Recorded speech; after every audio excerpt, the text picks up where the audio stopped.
Hi guys, నా పేరు అఖిల్. మీరు చూస్తున్నారు అఖిల్ వ్లాగ్స్ తెలుగు. థంబ్నెయిల్ చూడగానే అర్థమైపోయి ఉంటుంది ఈరోజు వీడియో దేని గురించి అనేది. ఈరోజు వీడియో వచ్చేసి రాయల్ ఎన్ఫీల్డ్ క్లాసిక్ 350 యొక్క రివ్యూ అనమాట. అయితే నేను దీన్ని 2 years వాడాను. 2 years వాడాక వీడియో అయితే చేస్తున్నాను. అయితే డైరెక్ట్గా రివ్యూ పాయింట్స్లోకి వెళ్ళే ముందు ఒక 2 minutes ఇవే అయితే ప్రస్తుతానికి అవైలబుల్ ఉన్నాయి. నా దగ్గర ఉన్నది వచ్చేసరికి ఇది రెడ్ అంటారు ఈ కలర్ని. ఇది వచ్చేసి single cylinder 4-stroke air cooled engine అనమాట. ఇది మామూలుగా క్లాసిక్ 350 అని అంటాం కదా, కాకపోతే 346cc అయితే ఉంటుంది. ఇది 5-speed గేర్ బాక్స్. ఇందులో 5 speed constant mesh type gear box అయితే ఉంది. ఇది కర్బ్ వెయిట్ వచ్చేసి 195 kgs ఉంటుంది. అది కూడా 90% ఫ్యూయల్తో. ఇది ఫ్యూయల్ ట్యాంక్ కెపాసిటీ వచ్చేసి 13.5 లీటర్స్. దీంట్లో ట్విన్ స్పార్క్ టెక్నాలజీ అయితే వాడారు వీళ్ళు. ఇది నేను తీసుకున్న వేరియంట్ వచ్చేసి డ్యువల్ ఛానల్ ABS అనమాట. ఇది మీకు ఇక్కడైతే కనపడుతుంది ABS అని, డ్యువల్ ఛానల్ ABS అనేది అబ్రివేషన్ వచ్చేసరికి యాంటీ లాక్ బ్రేకింగ్ సిస్టమ్ అనమాట. ABS ఎప్పుడు ఉపయోగపడుతుందంటే, మామూలుగా ఇప్పుడు వెహికల్స్లో డిస్క్ బ్రేక్స్ అయితే యూస్ చేస్తున్నారు కదా, మనం ఏదైనా సడన్గా అడ్డు వచ్చినప్పుడు బ్రేక్ అలా ఒకేసారి లాంగ్ ప్రెస్ చేస్తాం అనమాట. ఒకేసారి బ్రేక్ వేసేసరికి డిస్క్లు అనేవి లాక్ అయిపోయి టైర్ స్కిడ్ అయ్యి బైక్ కానీ కార్స్ కానీ ఏదైతే ఉంది స్కిడ్ అయ్యి. కాబట్టి ఈ యాంటీ లాక్ బ్రేకింగ్ సిస్టమ్ ఏం చేస్తుంటే ఒకేసారి లాక్ అయ్యి బైక్ అయితే స్కిడ్ అయ్యి పడిపోకుండా చూసుకుంటుంది అనమాట. అందులో సింగిల్ ఛానల్, డ్యువల్ ఛానల్ రెండు ఉన్నాయి. దీంట్లో అయితే డ్యువల్ ఛానల్ ABS అయితే వాడారు. నా దగ్గర ఉంది ఇది వచ్చేసి 2019 మోడల్. నేను తీసుకుంది 2019లో. ఇది అప్పుడు కాస్ట్ వచ్చేసి అరౌండ్ 1,86,000 అలా పడింది. అయితే దీంట్లో ఉన్నవి మొత్తం మీకు ఒక్కొక్కటి క్లియర్గా ఎక్స్ప్లెయిన్ చేస్తాను. ఎక్స్ప్రెస్ చేసే ముందు ప్రోస్ అండ్ కాన్స్, నాకైతే దీంట్లో ఏ విషయాలు నచ్చాయి, ఏ విషయాలు అయితే నచ్చలేదు, ఇవన్నీ మీకైతే ఒకసారి చెప్తాను నేను.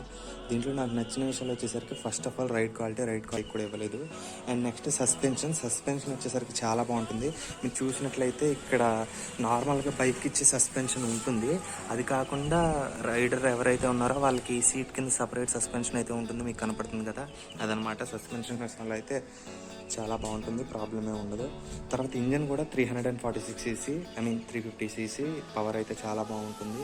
నెక్స్ట్ లుక్ అనేది బుల్లెట్కి తెలిసిందే కదా, రెట్రో లుక్ అయితే ఇస్తుంది అనమాట. బుల్లెట్ అనేది ఎప్పటి నుంచో బుల్లెట్లో పెద్ద మోడిఫికేషన్స్ అయితే జరగలేదు. అంటే BS6 దగ్గర నుంచి మోడిఫికేషన్ అయితే కొంచెం జరుగుతూ ఉంది. BS4 అప్ టు BS4 అయితే పెద్ద మోడిఫికేషన్స్ ఏమీ లేవు. అప్పటి నుంచి ఇప్పటికి బుల్లెట్ ఒకేలా ఉంది. నెక్స్ట్ సెల్ఫ్ స్టార్ట్ అనమాట. ఇంతకుముందు కిక్ కొట్టాల్సి వచ్చేది బుల్లెట్ అనేసరికి, అది చాలా బుల్లెట్కి కిక్ కొట్టాలంటే కొంచెం ఇబ్బందిగానే ఉంటుంది, ఎందుకంటే హెవీ ఇంజన్ కదా. దీనికి ఎప్పుడైతే సెల్ఫ్ స్టార్ట్ ఇచ్చారో ఇంకా బుల్లెట్ సేల్స్ అనేవి పెరిగాయి అనమాట. చాలా హెల్ప్ అవుతుంది సెల్ఫ్ స్టార్ట్ అనేది. నెక్స్ట్ బుల్లెట్కి హెడ్ లైట్ ఈ లైటింగ్ అనేది మీరు నైట్ టైం చూడండి, బుల్లెట్కి చాలా బాగుంటుంది అనమాట. ఏ బండికి ఇంత అయితే రాదు. ఇప్పుడు వస్తున్నాయి కదా projector head lamps, HID lamps, అవి ఇవి చాలా అయితే వస్తున్నాయి. కానీ బుల్లెట్ వచ్చిన లైటింగ్ అయితే రాదు ఏ బైక్ కూడా. మీరు కావాలంటే చెక్ చేసుకోవచ్చు.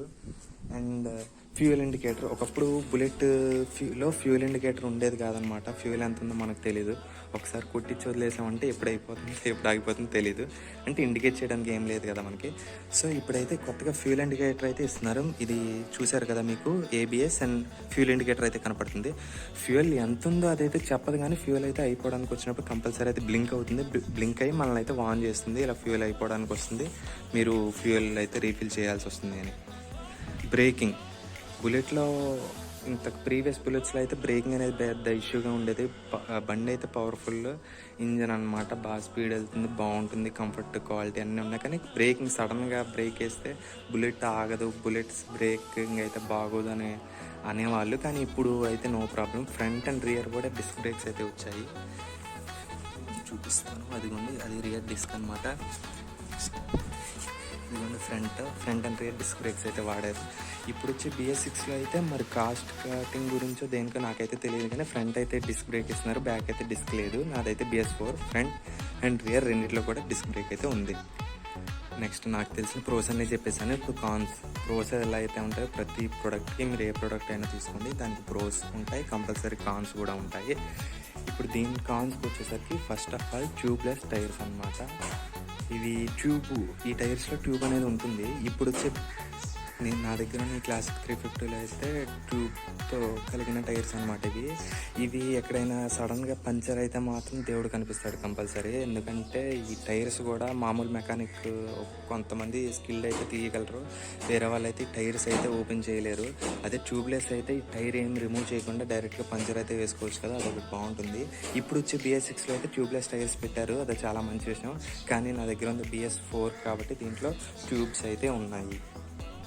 నెక్స్ట్ ఇంకో కాన్ వచ్చేసరికి వెయిట్ అనేది ఇది 197 కర్బ్ వెయిట్ అయితే 195, 97 ఆ రేంజ్లో కర్బ్ వెయిట్ అయితే ఉంటుంది. చాలా హెవీ అనమాట, ఇది మొత్తం మెటల్ కదా బాడీ అంతా, ఈచ్ అండ్ ఎవ్రీథింగ్, కాబట్టి చాలా వెయిట్ అయితే ఉంటుంది. అందరికీ హ్యాండిల్ చేయడం ఈజీ అని నేను చెప్పాను, కానీ కొంచెం పర్సనాలిటీ రిక్వైర్మెంట్ కూడా ఉంటుంది బుల్లెట్కి. ఎందుకంటే అంత వెయిట్ హ్యాండిల్ చేయాలంటే మన దగ్గర కొంచెం స్ట్రెంత్ కూడా ఉండాలి కదా. నెక్స్ట్ థింగ్ వచ్చేసరికి కాన్ నేను అబ్జర్వ్ చేసిన వైబ్రేషన్స్. మనం హెవీ స్పీడ్లో ఎప్పుడైతే వెళ్తూ ఉంటాం వైబ్రేషన్స్ అయితే బాగా వస్తున్నాయి. అప్ టు 60-70 వరకు అయితే పర్లేదు. ఎప్పుడైతే 70 దాడతామో 80, 85, 90కి వెళ్తామో బాగా వైబ్రేషన్స్ అయితే వస్తాయి హ్యాండిల్ నుంచి. ఎందుకంటే హ్యాండిల్ పట్టుకునే వాళ్ళకి ఆ వైబ్రేషన్స్ అంతా మన బాడీలోకి వెళ్ళి కొంచెం ఇబ్బందిగా అయితే ఉంటుంది. వైబ్రేషన్స్ అయితే చాలా ఉంటాయి, చెప్పక్కర్లేదు. నెక్స్ట్ థింగ్ నాకు నచ్చని విషయం ఏంటంటే పిలియన్ కంఫర్ట్. ఈ సీట్ ఉంది కదా, ఇది రైడర్ సీట్ అనమాట. ఇది వచ్చేసి పిలియన్ అంటారు, కార్స్లో అయితే ప్యాసింజర్స్ అంటారు కదా, బైక్లో అయితే పిలియన్ అంటారు. ఈ పిలియన్ సీట్ అయితే అసలు కంఫర్ట్ అయితే ఉండదు ఎట్టి పరిస్థితిలో. దీంట్లో అయితే మీకు చెప్పాను కదా, నార్మల్గా మనకు ఉండే సస్పెన్షన్ అయితే ఇదిగోండి సస్పెన్షన్ అయితే ఉంటుంది. మన ఈ రైడర్ సీట్కి మళ్ళీ సపరేట్ సస్పెన్షన్ అయితే ఉంటుంది, దానివల్ల మనకి కంఫర్ట్ అయితే చాలా బాగుంటుంది. కానీ ఈ పిలియన్ సీట్ సైజు కూడా చాలా తక్కువ ఉంటుంది. మీరు దీంతో పోలిస్తే చూసారా ఎంత పెద్దగా అయితే ఉందో ఈ సీట్ సైజు కూడా తక్కువ, కంఫర్ట్ కూడా ఉండదు. ఒక 1 అవర్ జర్నీ అలా అయితే ఈ పిలియన్ ఎవరైతే కూర్చున్నారో బాగానే కంఫర్టబుల్గా కూర్చుంటారు. కానీ 1 అవర్ అంటే టైం దాటిందంటే అయితే కూర్చోలేరు, చాలా ఇబ్బంది అయితే ఉంటుంది. నెక్స్ట్ చైన్ లూబ్రికేషన్ నాకు నచ్చలేదు అంతగా, అంటే అది కాన్ అని అనిపిస్తుంది నాకు, అందుకే చెప్తున్నాను. చైన్ లూబ్రికేషన్ ఇప్పుడు నార్మల్ బైక్స్ ఏవైతే ఉన్నాయో మనకి దానికి చైన్ గురించి అసలు పట్టించుకోము. ఏ మెకానిక్ సర్వీస్ దగ్గరికి వెళ్ళినప్పుడు వాళ్ళైతే లూబ్రికేషన్ వేస్తారు దాని మీద. కాకపోతే ఈ బుల్లెట్ చైన్ ఏదైతే ఉందో దీనికి మనం లూబ్రికేషన్ ఎక్కువగా చేయాల్సి ఉంటుంది. మనకి చైన్ స్ప్రే, చైన్ క్లీనర్ అనేవి దొరుకుతాయి సెట్ స్ప్రే రూపంలో. దాంతో మనం ఎప్పటికప్పుడు ఇది చైన్ లూబ్ అయితే అప్లై చేస్తూ ఉండాలి. చైన్ లూబ్ లేకుండా డ్రైగా ఉంటే చైన్ మాత్రం పాడైపోతుంది, చైన్ మార్చాల్సి ఉంటుంది, which will cost around like 4,000 to 5,000 rupees. కాబట్టి చైన్ క్లీన్ చేసుకుని లూబ్రికేషన్తో అయితే ఉండాలి, చైన్ మర్చిపోకుండా. అది ఏమవుతుందంటే కాన్ అని ఎందుకు అంటున్నానంటే తడిసినప్పుడు ఆ లూబ్రికేషన్ పోతుంది సహజంగా. తడిసినప్పుడు ఏ వర్షంలోనూ ఆ లూబ్రికేషన్ పోయి తడిసినప్పుడల్లా మళ్ళీ చైన్ లూబ్ అయితే కొట్టాల్సి వస్తుంది. అందుకని నాకు కాన్ అని అనిపించింది. ఇప్పుడు నేను బైక్ కొన్న తర్వాత ఏ మోడిఫికేషన్స్ అయితే చేయించానో అవన్నీ మీకు చూపిస్తాను. ఫస్ట్ థింగ్ వచ్చేసి నేను ఇక్కడ ఒక బ్యాగ్ అయితే ఫిట్ చేయించాను. ఎందుకంటే ట్యాంక్కి నేను ఎటువంటి కవర్ లాంటిది కానీ లేకపోతే దీనికి లగేజ్ పెట్టుకుని బ్యాగ్ కానీ నేను ఇష్టపడలేదు. ఎందుకంటే ఈ బుల్లెట్ మీరు చూసినట్లయితే మొత్తం బ్లాక్ ఉండి రెడ్గా మన ట్యాంక్ అయితే ఉంటుంది. ట్యాంకే అట్రాక్షన్ బుల్లెట్కి, కాబట్టి దాన్ని కవర్ చేస్తే అట్రాక్షన్ పోతుందని నాకైతే అనిపించింది. అందుకని నేనైతే ట్యాంక్ కవర్ లాంటిది ఏమీ వేయించలేదు. అందుకే ఏదైనా చిన్న ఉంటే పెట్టుకోవడానికి ఒక బ్యాగ్ అయితే నేను సైడ్ ప్రొవైడ్ చేయించుకున్నాను. నెక్స్ట్ ఇది BS4 వర్షన్ కాబట్టి దీనికి హెడ్ లైట్కి స్విచ్ అనేది ఉండదు. ఈ స్విచ్ కనపడుతుంది కదా మీకు, ఇదైతే మనకి కంపెనీ వాళ్ళు ప్రొవైడ్ చేయరు. బండి కొన్న తర్వాత నేను ఒక 2 సర్వీసెస్ 3 సర్వీసెస్ అయిన తర్వాత నేనైతే విడిగా ఇన్స్టాల్ చేయించుకున్నాను. ఈ స్విచ్ వాళ్ళైతే ఇవ్వరు, మనం చేయించుకోవాలి. నెక్స్ట్ థింగ్ ఏంటంటే నేను సపరేట్గా ఫిట్ చేయించుకుంది ఈ హార్న్ అనమాట. యాక్చువల్గా బుల్లెట్లో ఇంతకుముందు ప్రీవియస్గా ఇలాగ 2 హార్న్లో కంపెనీ నుంచే ఫిట్ అయ్యి వచ్చాయి. కాకపోతే వాళ్ళు కాస్ట్ కటింగ్ పేరు మీద ఒక హార్న్ అయితే తీసేసి ఒకటే ఇవ్వడం జరిగింది. కాబట్టి నేను సేమ్ అదే హార్న్ రాయల్ ఎన్ఫీల్డ్ ఆథరైజ్డ్ షోరూంలో అదే సేమ్ టైప్ హార్న్ నేను ఇన్స్టాల్ అయితే చేయించుకున్నాను. ఈ సీట్ కవర్స్ కూడా రాయల్ ఎన్ఫీల్డ్ లోగో అయితే మీకు కనపడుతుంది కదా, ఈ సీట్ కవర్స్ కూడా రాయల్ ఎన్ఫీల్డ్ నుంచి వచ్చినవి అయితే కాదు. వాళ్ళు ప్లెయిన్ సీట్ కవర్స్ అయితే ఇస్తారు, అవి ఆగుతాయని నాకైతే అనిపించలేదు. నేను ఈ 2 కూడా సీట్ కవర్స్ నేనైతే మళ్ళీ వేయించుకున్నాను విడిగా. తర్వాత ఈ వెనక కూర్చున్న వాళ్ళకి గ్రాబ్ హ్యాండిల్ ఉంది కదా, ఈ గ్రాబ్ హ్యాండిల్ కూడా ఇది స్టాక్ది అయితే కాదు, ఆఫ్టర్ మార్కెట్ అనమాట. నేనైతే ఇన్స్టాల్ చేయించాను విడిగా. దానికి వచ్చేది సన్నగా ఉంటుంది, అది నాకు అంత నచ్చినట్టు అనిపించలేదు, కాబట్టి నేను ఇదైతే మళ్ళీ ఇన్స్టాల్ చేయించుకున్నాను. దాంతోపాటుగా ఇక్కడ కనిపిస్తుంది చూసారా, ఇది ఫుట్ రెస్ట్ అనమాట. ఇది నార్మల్గా స్టాక్ ఫుట్ రెస్ట్, ఇది కాకుండా నేను ఇదైతే ఇన్స్టాల్ చేయించాను ఈ సీట్ కవర్స్ వేయించేటప్పుడు. ఎందుకంటే ఎవరైనా థర్డ్ పర్సన్ కూర్చున్న, ఈ వెనక కూర్చున్న వాళ్ళకి కాలు కొంచెం ఇక్కడ పెట్టి ఇబ్బందిగా అనిపిస్తుంది కదా, ఒకే చోట కూర్చొని. కాబట్టి ఫర్ చేంజ్ ఇక్కడ కూడా పెట్టుకోవచ్చు, ప్రాబ్లం అయితే ఉండదు. అందుకే నేను ఇదైతే ఇన్స్టాల్ చేయించాను. కాకపోతే చూసారా, క్వాలిటీ అయితే లేదు. ఇదిగోండి రస్ట్ అయితే వచ్చేసింది, రస్ట్ వస్తుంది, మార్పించాలి ఇది. ఇంకో మోడిఫికేషన్ నేను చేయించింది ఏంటంటే, ఇప్పుడు ఈ కీ ఉంది కదా, ఆన్ చేయగానే సిగ్నల్ అయితే వస్తుంది. ఆ బీప్ సౌండ్ ఉంది కదా, బజర్ సౌండ్, అదైతే స్టాక్లో అయితే రాదు, మనం విడిగా ఇన్స్టాల్ చేయించుకోవాలి. నేను అది ఎందుకు ఇన్స్టాల్ చేయించానంటే, ఎప్పుడైనా రోడ్ మీద ట్రావెల్ చేసేటప్పుడు సిగ్నల్ వేసి మర్చిపోతున్నాను నేను. ఇక్కడ సిగ్నల్ వేసినప్పుడు ఇక్కడ ఇండికేటర్ అయితే చూపిస్తుంది, కానీ మనకి గుర్తుండదు. మామూలుగా స్కూటీస్ కానీ లేకపోతే మామూలు బైక్స్ కానీ ఎప్పుడైనా మనకి చూసుకున్నట్లయితే వాటికి సౌండ్ అనేది వస్తుంది కదా, అది అలవాటు అయిపోయిందనమాట. దీనికి లేకపోయేసరికి నేను సిగ్నల్ అప్పుడు మర్చిపోతున్నాను, ప్రాబ్లం అవుతుంది. కాబట్టి ఆ బజర్ అయితే ఇన్స్టాల్ చేయించుకున్నాను. ఇంకొక ఇంపార్టెంట్ థింగ్ ఏంటంటే, రాయల్ ఎన్ఫీల్డ్ మనం ఎప్పుడైతే కొంటామో అప్పుడు ఈ సేఫ్ గార్డ్ ఉంది చూసారా, బండికి సేఫ్ గార్డ్. ఈ సేఫ్ గార్డ్ అయితే రాదు, మనం విడిగా ఇన్స్టాల్ చేయించుకోవాలి. దీంట్లో కూడా చాలా అంటే చాలా మోడల్స్ ఉన్నాయి. ఈ రోప్ ఉంది చూసారా, ఇది రోప్తో కలిపి వచ్చింది నేను తీసుకున్న సేఫ్ గార్డ్. నేను అప్పుడు విజయవాడలో తీసుకున్నాను. ఇది అరౌండ్ 2000 అలాగ తీసుకున్నారు. ఇన్స్టాలేషన్ కూడా వాళ్ళు ఇచ్చారు. కాబట్టి మీరు గుర్తుపెట్టుకోండి, రాయల్ ఎన్ఫీల్డ్ ఎవరైనా కొనుక్కోవాలనుకుంటే సేఫ్ గార్డ్ అయితే రాదు, మీరే ఇన్స్టాల్ చేయించుకోవాలి. ఈ విషయం నాకు ప్రీవియస్గా అయితే తెలీదు. బండి కొన్న తర్వాత నేను విని షాక్ అయ్యాను. తర్వాత ఇన్స్టాల్ చేయించుకున్నాను.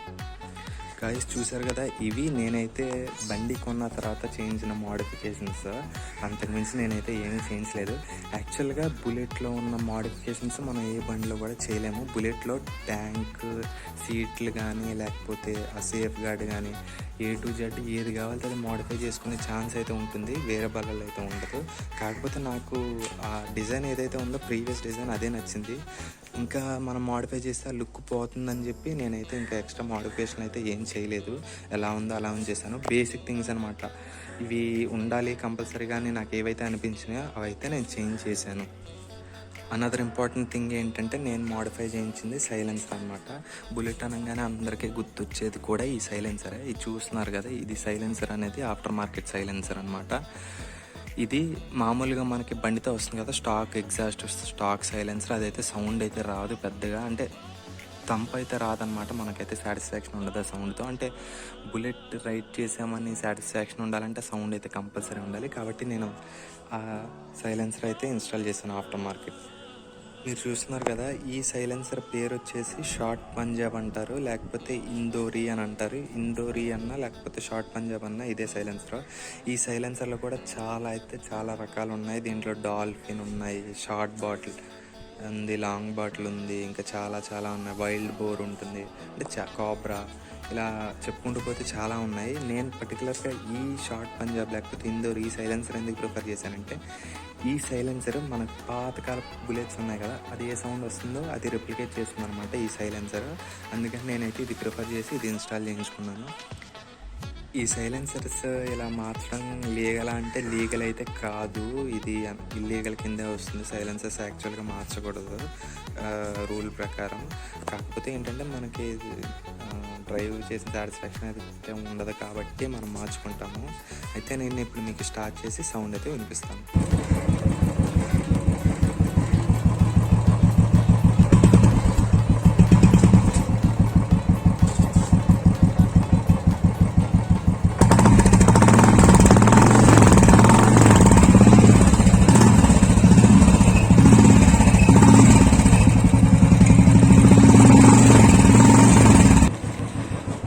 మీరు చూస్తే ఇక్కడ ఏబిఎస్ సిగ్నల్ వెలుగుతుంది కదా, ఇప్పుడు ఆన్ అయి ఉంది. ఇది మనం ఎప్పుడైతే ఒక ఫ్యూ ఫీట్ కానీ ఫ్యూ మీటర్స్ కానీ రన్నింగ్లోకి అయితే వస్తుందో బండి, ఏబిఎస్ సింబల్ అనేది ఆగిపోతుంది. ఈ సింబల్ ఆగకుండా అయినా వెలుగుతూ ఉందంటే సంథింగ్ రాంగ్ అని అర్థం. మనం వెళ్ళి ఒకసారి అయితే చూపించుకోవాలి. కొంచెం మూమెంట్ రాగానే ఏబిఎస్ సింబల్ అయితే ఆగిపోవాలి. చూసారు కదా గైస్, అది సైలెన్సర్ వచ్చేసి షార్ట్ పంజాబ్. అది కాస్ట్ అరౌండ్ నాకు 2000 ఎంతో పడింది నాకు అప్పుడు. సైలెన్సర్ తీసుకొని లైక్ 1.5 year అలా అవుతుంది. సౌండ్ అయితే చాలా బాగుంది. కాకపోతే ఒక్కోసారి సౌండ్ అనేది తగ్గుతుంది. తగ్గటం కూడా అంటే ఎలా అంటే, తగ్గినప్పుడు ఈ సైలెన్సర్ ఉంది కదా, మనం దీని లోపల క్లాత్ పెట్టి బాగా కొంచెం క్లీన్ చేస్తే సౌండ్ అనేది మళ్ళీ ఇంక్రీజ్ అవుతుంది. చూసారా, ఇదిగోండి బ్లాక్ అయితే వస్తుంది. కార్బన్ అంటే నేను రీసెంట్గా క్లీన్ చేశాను కాబట్టి పెద్ద రావట్లేదు. లేకపోతే బ్లాక్ అనేది బాగా కార్బన్ పట్టేస్తుంది కదా లోపల, బ్లాక్ అయితే బాగా వస్తుంది. దానివల్ల సౌండ్ కూడా తగ్గుతుంది. మీరు ఇది క్లీన్ చేసుకుంటే కనుక కంపల్సరీ సౌండ్ అనేది పెరుగుతుంది. Next storage boxes. రాయల్ ఎన్ఫీల్డ్లో స్టోరేజ్ బాక్సెస్ అయితే 2 ఉంటాయి, అటు ఇటు కూడా. ఈ స్టోరేజ్ బాక్సెస్ నాకు రాయల్ ఎన్ఫీల్డ్ తెలియనప్పుడు అనమాట, బాక్స్ చూసేసి లోపల ఏముంటాయో అనుకునేవాడిని. అయితే మీకోసం ఒకసారి నేను బాక్స్ అయితే ఓపెన్ చేస్తాను. ఓపెన్ చేసి లోపల ఏముంటాయి ఏంటో మొత్తం చూపిస్తాను. గైస్ చూస్తున్నారు కదా, ఇక్కడైతే 2 బాక్సెస్ ఉన్నాయి, 1 and 2. ఈ 2 బాక్సెస్లో ఇదైతే బ్యాటరీ బాక్స్. అది ఓపెన్ చేస్తే బ్యాటరీ తప్ప ఏమి ఉండదు. ఇది అయితే ఓపెన్ చేసి చూపిస్తున్నాను మీకు. చూసారు కదా, లోపల అయితే ఒక టూల్ కిట్ అయితే ఉంటుంది, రాయల్ ఎన్ఫీల్డ్ వాళ్ళు ఇచ్చింది. నెక్స్ట్ వచ్చేసి ఒక స్పేర్ ఫ్యూజ్ అయితే ఇచ్చారు. నెక్స్ట్ ఇదంతా ఫ్యూజ్ బాక్స్, ఈ వైర్స్ అన్నీ దీంట్లో ఉంటాయి, అది అన్నమాట. ఇప్పుడు చూపించేది అయితే బాక్స్ నెంబర్ 2. ఈ బాక్స్ నెంబర్ 2 అయితే ఓపెన్ చేసాము. దీంట్లో ఎయిర్ ఫిల్టర్ ఉంటుంది. ఇది ఎయిర్ ఫిల్టర్ అనమాట. నేనైతే సమ్ డాక్యుమెంట్స్ అన్నీ పెట్టాను దీంట్లో. అయితే ఇది వచ్చేసి ఎయిర్ ఫిల్టర్ అనమాట. ఈ బాక్స్లో అయితే ఎయిర్ ఫిల్టర్ ఉంటుంది.